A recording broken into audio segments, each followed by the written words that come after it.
ప్రస్తుతం ఆంధ్రప్రదేశ్ రాష్ట్రంలో విజయనగరం స్థానిక సంస్థల ఎమ్మెల్సీ నోటిఫికేషన్ అయితే బాగా ఉత్సుకత రేపిస్తుంది. ఎంతకంటే ఒక పొలిటికల్ థ్రిల్లర్ మాదిరిగా నడుస్తుంది.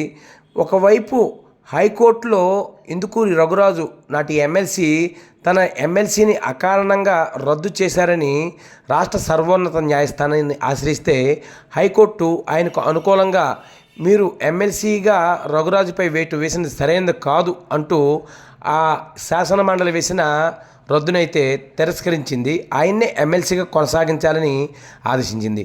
అయితే అప్పటికే ఎన్నికల సంఘం ఈ ఎన్నికకు నోటిఫికేషన్ అవ్వడంతో అప్పుడే నామినేషన్లు స్క్రూటినీ ప్రక్రియ జోరుగా కొనసాగుతున్నాయి.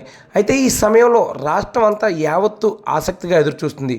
ఈ ఎమ్మెల్సీ ఎన్నికను కేంద్ర ఎన్నికల సంఘం నిర్వహిస్తుందా లేదా ఆపేస్తుందా, న్యాయస్థానం మాటలకు విలువిస్తుందా లేదా విలువ ఇవ్వదా అని. ఎందుకంటే ఎస్కోట నియోజకవర్గంలో రఘురాజు బలమైన నేత. ఆయనకు వ్యక్తిగతంగా 30,000 ఓట్లు ఉన్నాయంటే ఆయన స్టామినాను మనం అర్థం చేసుకోవచ్చు. అదేవిధంగా ఆయన సతీమణి ఇందుకూరి రఘురాజు కూడా ఒక బలమైన నేతగా ఎదుగుతున్నారు. ఈ సమయంలో కేంద్ర ఎన్నికల సంఘం నోటిఫికేషన్ ఇచ్చింది. కోర్టు తీర్పిచ్చిన నోటిఫికేషన్ కొనసాగుతుండడంతో రఘురాజు సతీమణి ఇంకో వ్యక్తి ఎమ్మెల్సీలుగా నామినేషన్ దాఖలు చేశారు. దీంతో ఇప్పటి వరకు ఎమ్మెల్సీగా వైసీపీకి చెందిన సమ్మంగి చిన్నపల్లాడు వేసిన నామినేషన్తో ఏకాగ్రహం అవుతుందని భావించిన తరుణంలో మరో 2 నామినేషన్లు పడడంతో ఎలక్షన్ జరిగితే ఎలా ఉంటుంది, ఎవరు గెలుస్తారు, లేదా ఎలక్షన్ జరుగుతుందా రద్దు అవుతుందా, ఎలక్షన్ జరిగాక ఒకవేళ రద్దు చేస్తారా చేయరా, ఇలా తెకమకలమైన సమాధానాలతో ప్రతి ఒక్కరు కూడా తమ బుర్రనైతే పాడు చేసుకుంటున్నారు. పొలిటికల్ థ్రిల్లర్లో ఏ విధమైన అంశాలు ఉంటాయో ఈ ఎమ్మెల్సీ ఎన్నికలో కూడా అదే అంశాలు చోటు చేసుకున్నాయి.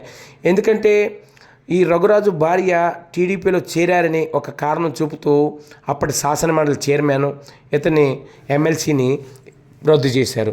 అయితే ఇది సరైన కారణం కాదంటూ రఘురాజు న్యాయస్థానాన్ని ఆశ్రయించడం, ఈ తరుణంలో ఆయనకు అనుకూలంగా తీర్పు కూడా రావడం జరిగింది.